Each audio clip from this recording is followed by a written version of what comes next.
Well, if you spent any time wandering around the College of Idaho in Caldwell, you've likely seen it, but you might not have known its importance or its connection to the community. For 4 decades, the Rice House sat vacant, vandalized, home maybe to some pigeons or some squatters. The Victorian-style home got its name from its original owner and the original founder of the College of Idaho. John Rice was also a mayor of Caldwell. He was a state lawmaker and a state Supreme Court justice. Rice built a career on both law and order, and now his house, his former house, is set to do the same for a Caldwell neighborhood that just might need it. An overlapped link of zoning crosses on the Caldwell corners of Kimball in Chicago. Just more caution when you're crossing here. Don't be stupid. But it's a residential lot that's grabbing conflicted feelings. It's low budget. It caught on fire the back half about a year ago. And it's been a work in progress for long as neighbors remember. That lot. But Aaron Guilford, well, his sights are set on what to caddy in the corner. it's been empty since I moved in. Been empty since before I moved in. We do need more safety in this area. I've heard gunshots. I've heard a lot of cops run by this place a lot. Like every night, there's always a siren that goes by, and I'm like, I didn't do it. A second-hand fixer-upper Victoria, looking for a second life. I think I would be Revived through Mike Dittenberg. not truthful if I told you I knew all of the logistics, Because there's a lot of moving parts figuratively and literally. to move this in one piece. Renovate it and make it a grand part of our community once again.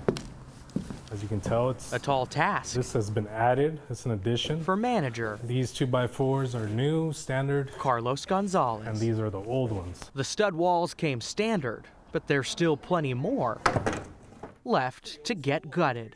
Yeah, so it's cool at removing this center stairwell. That's just part of a longer list. Oh yeah, it definitely needs new paint. It's a complete renovation of this house from top to bottom. Leading to a clear, concise goal, 5 apartments inside of this building. making for 5 new neighbors. Pardon. They're going to put a historic building in a lot that is not a historic lot. That makes absolutely no sense. There needs to be a free residential parking area for those that live in the area so they don't have to worry about their cars getting broken into or hit. A tough take, considering Aaron's yet to meet the tenants. Well, I think it's a good thing to do. Help out our first responders. Firefighters, police officers, paramedics. How's that for safety? Now see that I can get on board with. And these first responders won't be moving in empty-handed. So this is the area that the coffee shop is going to be in. And the caffeine will be needed June 29. for a massive midnight move-in. At midnight, I'm going to get woken up. Okay, thanks. The Caldwell Housing Authority won't start that renovation until they move the house to its new location on Kimball in Chicago. The units will have first preference for first responders, and those units will be kept affordable too, again, according to the Caldwell Housing Authority. Also, Brian, the coffee shop there too, so it's adding a commercial piece to that lot as well. There's like some units downstairs, some units upstairs, but that center area of the property, that's going to be a public coffee shop. So coffee shop and first responders in the same building. Yeah. Okay, that's quite a mix. But as the resident there, the neighbor, is like, all right, well, I can deal with that. That's better than just moving a house in there for nothing. We just showed him the picture. He's like, they're putting another one in here.